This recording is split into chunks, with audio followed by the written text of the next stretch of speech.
A subversão da cultura ocidental está a pleno vapor e nossas instituições estão sendo dominadas pelos comunistas. Precisamos saber lutar corretamente, pois essa guerra cultural determinará o futuro da humanidade.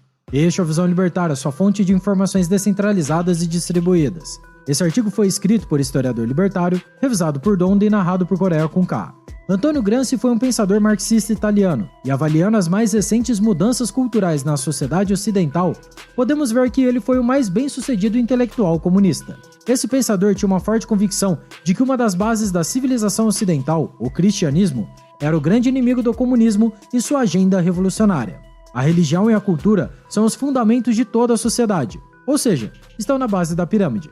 Portanto, para Gramsci, era a cultura e não a condição econômica da classe trabalhadora, como acreditava Karl Marx, que seria o meio de implantar o comunismo no mundo ocidental. No livro The Keys of This Blood, em português, As Chaves deste Sangue, o escritor Malak Martin faz um resumo da importância de Gramsci ao destacar o sucesso de suas ideias. Citação: a fórmula política que Gramsci desenvolveu tem feito muito mais que o leninismo clássico, e certamente mais do que o stalinismo, para espalhar o marxismo pelo ocidente capitalista. Fim da citação. E essa fórmula foi desenvolvida porque o pensador italiano notou como a sociedade ocidental era profundamente religiosa. Assim, o economista e escritor Gary North revela o método gramsciano. A única maneira de alcançar uma revolução proletária seria acabando com a fé das massas de eleitores ocidentais no cristianismo e com o sistema moral derivado dessa religião.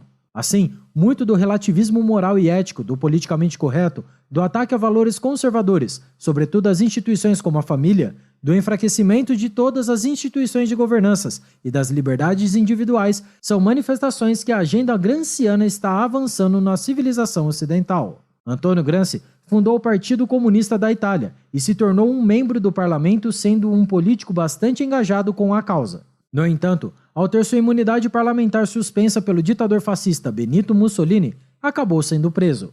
E foi durante sua estadia na prisão que ele escreveu sua obra, Cadernos do Cárcere, com um enorme conteúdo abrangendo vários assuntos, possuindo cerca de 2.800 páginas, por escrito à mão pelo italiano. Foram mais de 20 cadernos, e sabendo do enorme risco de ser censurado pelas autoridades fascistas, ele usou termos mais suaves no lugar da terminologia marxista tradicional. Ele terminaria de escrever sua grande obra em 1935, mas esses escritos só seriam publicados entre 1948 e 1951, e só na década de 1970 que seria traduzido para o inglês.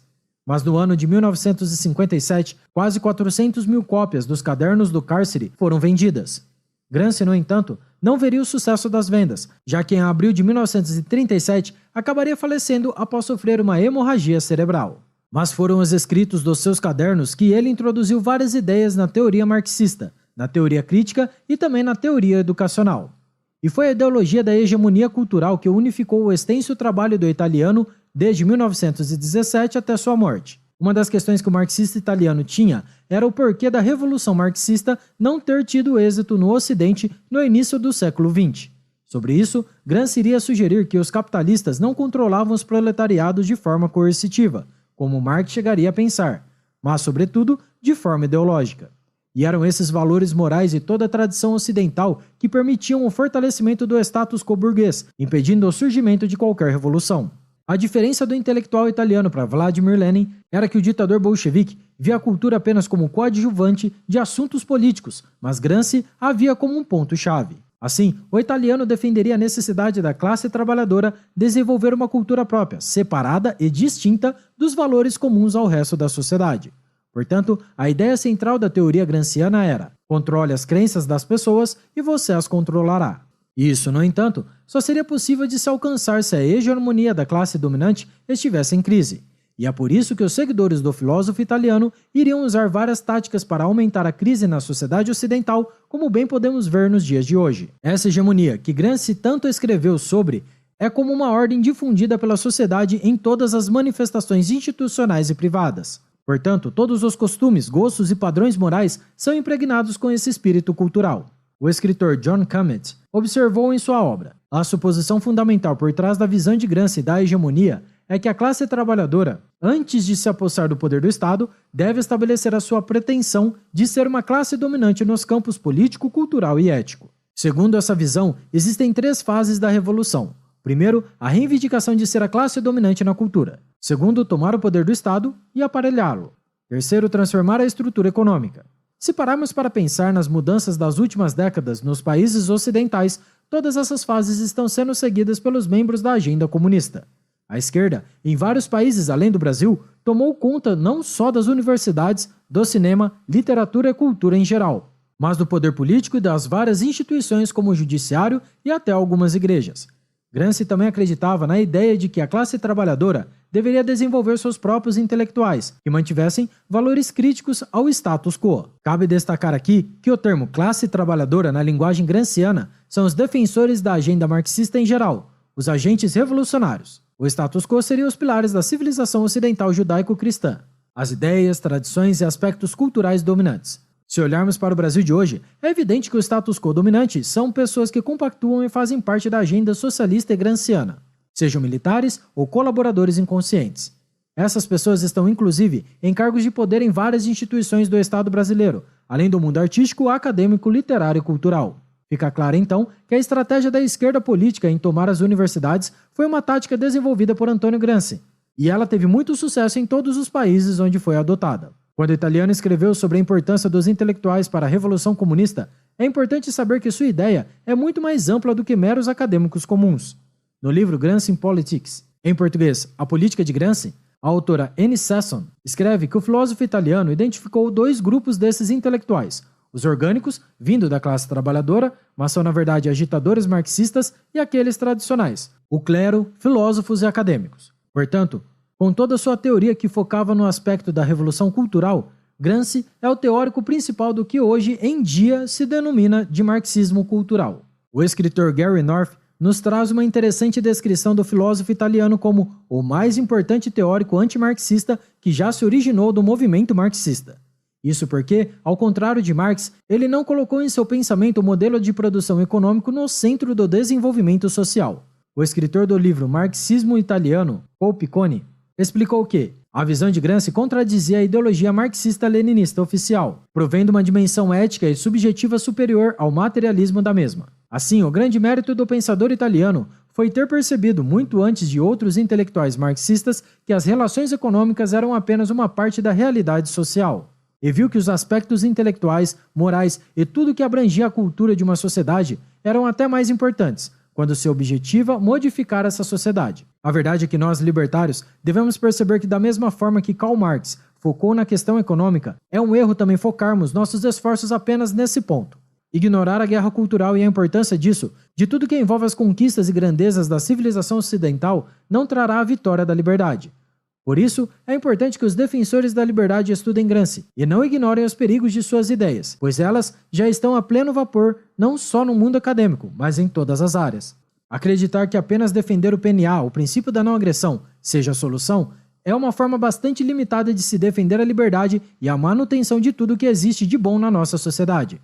Mesmo aqueles que não são religiosos ou não compactuam com determinados aspectos da cultura e tradição dominantes devem defender seus praticantes dos ataques que eles vêm sofrendo dos comunistas.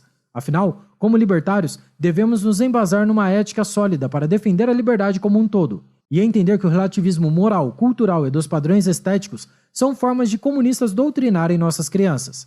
É seguindo uma agenda destrutiva que os intelectuais da escola de Frankfurt, que beberam do pensamento de Gramsci, desenvolveram o conceito da teoria crítica. Essa teoria, na verdade, ensina cada pessoa a ser crítico de qualquer norma, atitude e atributo cultural que seja predominante na sociedade.